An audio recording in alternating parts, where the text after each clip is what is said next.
Hello cricket fans. आज हम बात करने लगे हैं टीम इंडिया के T20 वर्ल्ड कप 2026 के स्क्वाड के बारे में जो कल ही अनाउंस हुआ है। और अगर आप भी ये सोचते हैं कि क्या इस स्क्वाड के साथ, इस टीम मैनेजमेंट के साथ टीम इंडिया सेमीफाइनल्स तक जा सकती है, तो ये वीडियो बिल्कुल आपके लिए है। तो सबसे पहले बात करते हैं वाइस कैप्टनसी के बारे में, जो कि बहुत ही अहम और क्रूशल रोल होता है किसी भी टीम में। और वाइस कैप्टन को इतने बड़े टूर्नामेंट से पहले ड्रॉप कर देना एक बहुत बड़ा कॉल है। और उसको डिफेंड करना कॉन्फ्रेंस में इस तरह से कि अगर शुभमन गिल वाइस कैप्टन नहीं है तो कोई तो वाइस कैप्टन होगा। तो ये बहुत ही एक वेग सी स्टेटमेंट है, कुछ क्लैरिटी नजर नहीं आती। क्योंकि हमने देखा अक्षर पटेल को वाइस कैप्टनसी दी गई थी और वो बहुत अच्छा कर रहे थे। Akshar Patel as a vice vice captain, as a allrounder team के बहुत अच्छा बैलेंस देते हैं मिडिल ऑर्डर में आपको। और उसके साथ साथ उनका कुछ इनपुट और ग्रूम हो रहे थे इंडिया के लिए। बेशक आप शुभमन गिल को अपना फ्यूचर स्टार देखते हो, अपना पोस्टर बॉय देखते हो इन फ्यूचर, बट अगर आपने उनको चूज किया था तो आपको उनके साथ जाना चाहिए था। और अगर आपने उनको ड्रॉप ही करना था तो आपने अक्षर पटेल की वाइस कैप्टनसी उनसे क्यों ली। तो बात करते हैं इन सब चीज़ों के बारे में आज की वीडियो में। और साथ साथ बात करेंगे संजू सैमसन के बारे में और ईशान किशन के बारे में, जिनको टीम में मौका मिला, जो टीम में खेलेंगे। और सबसे बड़ी इंपॉर्टेंट अपडेट कि टीम मैनेजमेंट चाहती है एक विकेट कीपर बैट्समैन को ओपन करवाना, टॉप 3 में देखना। अगर टीम मैनेजमेंट का यही ख्याल था, यही सोच थी, तो यही टीम मैनेजमेंट पहले कहाँ थी। इतने सारे मैचेस में आपने एक विकेट कीपर बैट्समैन को या दो विकेट कीपर बैट्समैन को क्यों कंपटीशन में ला के ऊपर रेगुलर चांसेस नहीं दिए, ताकि वो अपनी स्पॉट, अपना कॉन्फिडेंस पक्का कर सकें और टीम को बड़े टूर्नामेंट में पावर प्ले में बहुत ज्यादा अच्छे रन्स करके दे सकें। बहुत सारी चीजें अनक्लियर हैं। मुझे ये लगता है कि इस टीम कॉम्बिनेशन में मसला नहीं है, प्लेयर्स में मसला नहीं है। The problem is management. Decision making बहुत इंपॉर्टेंट है किसी भी क्रिकेट टूर्नामेंट में या किसी पर्टिकुलर गेम में। क्रिकेट के एलिमेंट्स तो होते हैं, फील्डिंग, बैटिंग और बॉलिंग, लेकिन क्रिकेट इन तीनों चीजों के अलावा भी किसी चीज का नाम है, और वो है डिसीजन मेकिंग, प्लानिंग, स्ट्रैटेजी। मुझे लगता है कि टीम इंडिया इस वर्ल्ड कप के लिए ऑन टेबल ही फेल हो चुकी है। क्या हो चुकी है या नहीं हो चुकी ये तो फ्यूचर बताएगा, बट अभी ये लगता है कि उनके डिसीजंस बहुत ज़्यादा स्ट्रांग नहीं है। किसी भी चीज़ पे जो डिसीजन लेते हैं उसको बैक नहीं करते हैं, फौरन से चेंज कर रहे हैं। लग ऐसे रहा है कि टीम में बहुत जल्दी से चेंजेस होना शुरू हो गए हैं डिसीजंस में। किसी का प्रेशर है या अपना फेलियर देख रहे थे जिसकी वजह से चेंज करना स्टार्ट किया।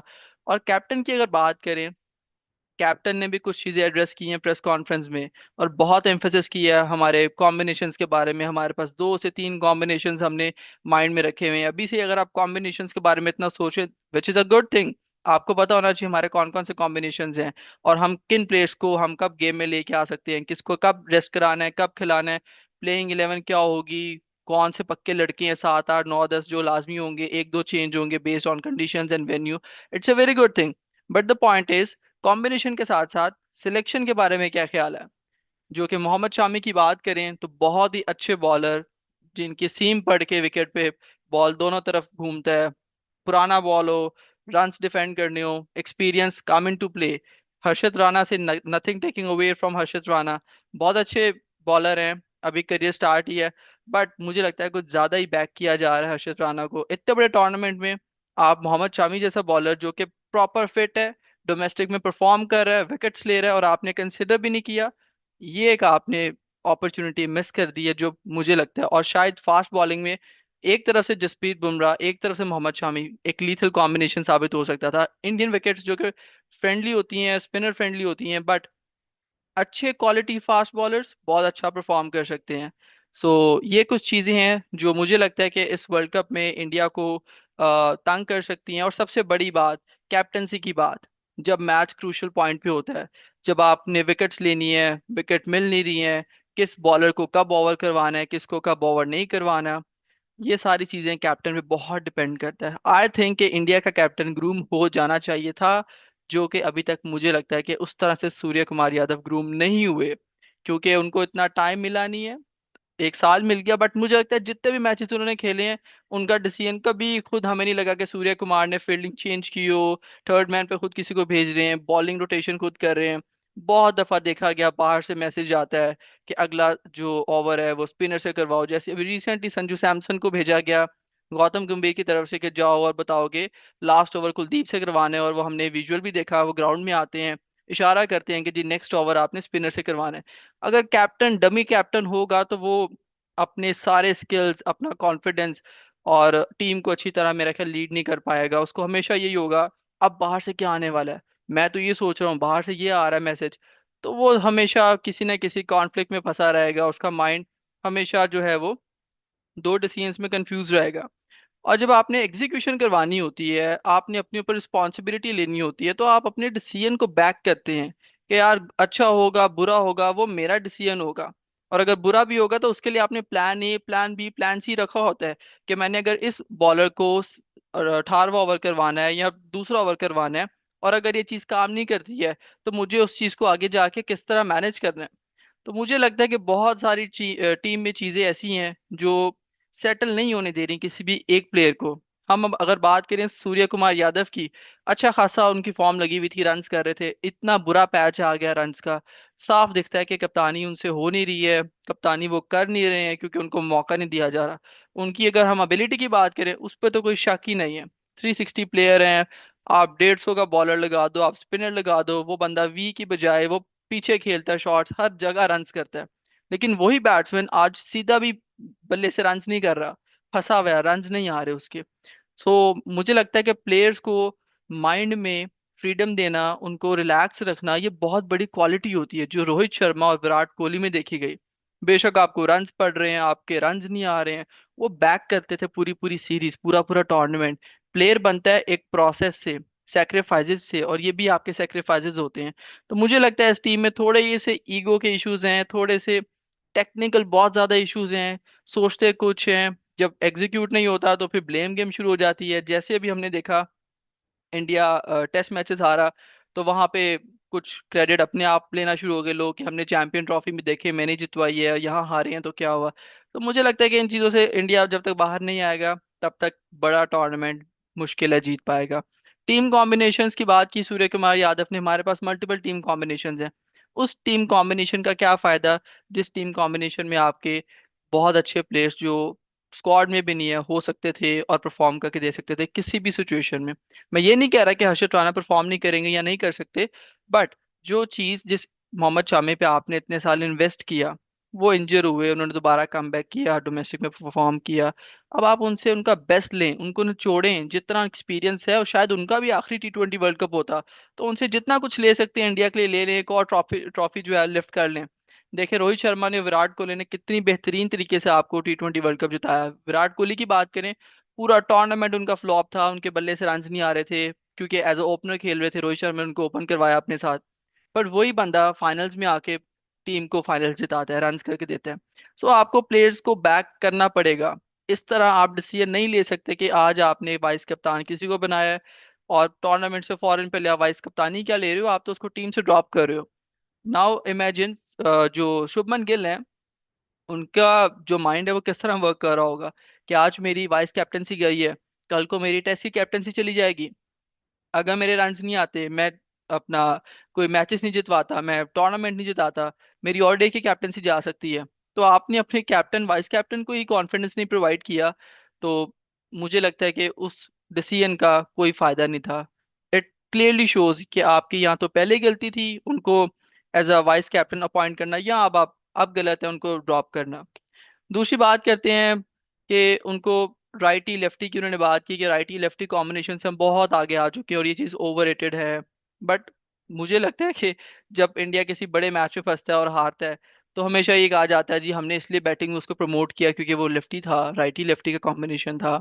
तो सिर्फ कहना ये है कि जो चीज करें उसको बैक करें, उसके पास स्टैंड लें, और उस अपने डिसीजन को बाद में डिफेंड करने ना जाएं या उसको पर्दे ना डालने जाएं अपनी गलतियों से, बल्कि उसको बताएं कि जी हमने डिसीजन लिया था और अगर ये गलत चला गया कोई मसला नहीं, हम इसको ठीक कर लेंगे। लेकिन टीम में कुछ इस तरह की स्ट्रेटेजिकली चीजें होती हुई नजर नहीं आ रही।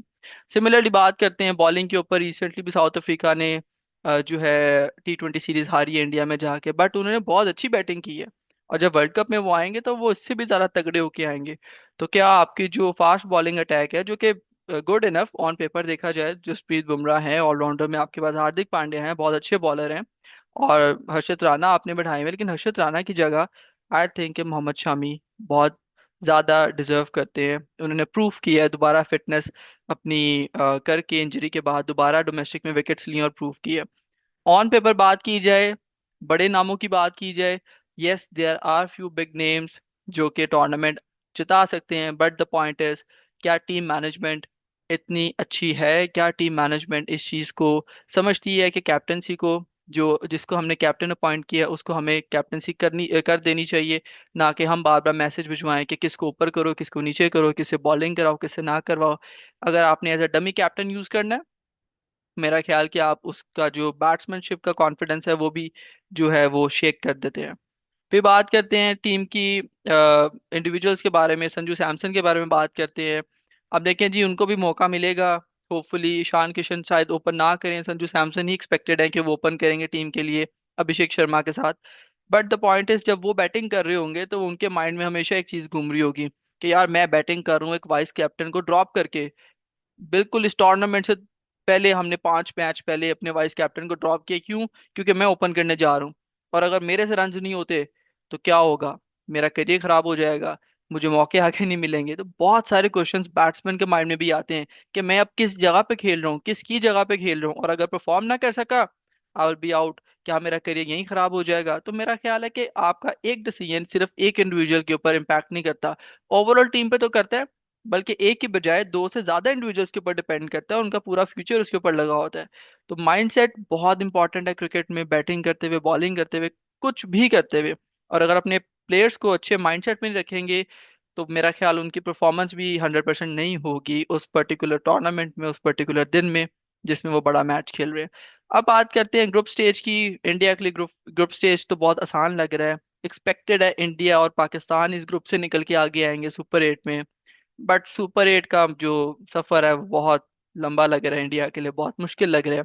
वहां पे आपको खेलना पड़ेगा ऑस्ट्रेलिया को, इंग्लैंड को, साउथ अफ्रीका को, न्यूजीलैंड को, ये तगड़ी टीमें हैं। इवन जो अफगानिस्तान है उनका स्पिन डिपार्टमेंट बहुत तगड़ा है, और वो आपको इंडियन पिचेस पे आसानी से मैच फंसा सकते हैं आपके साथ। तो मुझे लगता है कि सुपर 8 का जो मुकाबला होगा इंडिया के सारे मुकाबले, वो बहुत टफ होने वाले हैं। और अगर वो शुरू का एक दो मैच हारते हैं, ऑब्वियसली पैनिक बटन दब जाएगा, और हर जगह हर मैच में प्रेशर नजर आएगा। अभी हमने एशिया कप में देखा पाकिस्तान के खिलाफ जो फाइनल खेला, उसमें भी अगर तिलक वर्मा वहां पे रन आउट हो जाते तो पाकिस्तान मैच ले गया था। तो मुझे लगता है कि जब कोलैप्स होता है तो आजकल एकदम से टीम इंडिया में कोलैप्सेस ज्यादा होने लग गए हैं। शुभमन गिल को आपने बिठाया क्योंकि आपको एक ऐसा बैट्समैन चाहिए था जो एक्सप्लोसिव हो, ओपन आए, पहले 6 ओवर में 60-70 रन लगी हो और दोनों बैट्समैन दोनों एंड से मार रहे हो। पर क्या आपने विराट कोहली की बैटिंग देखी थी पिछले टूर्नामेंट में T20 में? विराट कोहली तो पहले बॉल से नहीं आके छक्के मारना शुरू कर देते। जहां पे रोहित शर्मा की गेम ये थी, आपको एक बैट्समैन, अगर आप T20 में एक बैट्समैन आप ऐसा अफोर्ड कर सकते हैं जो रुक के खेले, जो एक एंड को थोड़ा सेफ रखे। उसका मतलब ये नहीं है कि वो ठक्का लगा के एक जगह शुरू हो जाए कि भाई सिंगल डॉट सिंगल, वो बाउंड्रीज लेता रहे, चौके बीच में लगते रहे, स्ट्राइक रोटेट करता रहे। आप एक ऐसा बैट्समैन अफोर्ड बिल्कुल कर सकते हैं। तो अगर आपने वाइस कैप्टन बनाया था, तो शुभमन गिल टेक्निकली बहुत साउंड बैट्समैन है, बहुत अच्छे बैट्समैन है। यस वी नो कि T20 में उनकी जगह नहीं बनती थी, लेकिन फिर आपने उनको डाला ही क्यों? आपने वो पूरा टाइम वेस्ट कर दिया, आपने वो मैच टाइम अपने बैट्समैन को दिया ही नहीं, जो ईशान किशन या संजू सैमसन को मिलना चाहिए था उनके कॉन्फिडेंस के लिए। सो अब ये देखना है कि क्या संजू सैमसन और ईशान किशन जिसको भी मौका मिलता है, क्या वो सीधे आते साथ टीम में रन्स करेंगे, और क्या तगड़े रन्स करेंगे, तेज रन्स करेंगे, ना कि सिर्फ जगह बचाएंगे, और टीम को जिताने वाले रन्स करेंगे कि नहीं करेंगे। तो ये सब चीजें देखेंगे। मेरी इसके ऊपर यही से है कि इंडिया के लिए ये सेमीफाइनल्स खेलना, फाइनल्स तो नहीं इवन सेमीफाइनल तक पहुंचना बहुत मुश्किल होने वाला है। सुपर 8 के जो मैचेस होंगे बहुत टफ होंगे, और मुझे लगता है कि अगर शुरू के कुछ मैच हारेंगे तो ये पैनिक बटन फौरन से ऑन होगा और टीम कोलैप्स करेगी मैचेस में, और ये सेमीफाइनल्स तक जाना रास्ता बहुत मुश्किल हो जाएगा। मिलते हैं एक नए एपिसोड में, एक नई वीडियो में। तब तक के लिए गुड बाय। जुड़े रहें हमारे साथ इसी तरह के एनालिसिस जानने के लिए, और इस T20 वर्ल्ड कप को 2026 को पूरा कवर करेंगे। हर एक टीम के बारे में एनालिसिस, मैच के ऊपर रिव्यूज, प्रीव्यूज, सब कुछ मिलेगा। Thank you. Take care.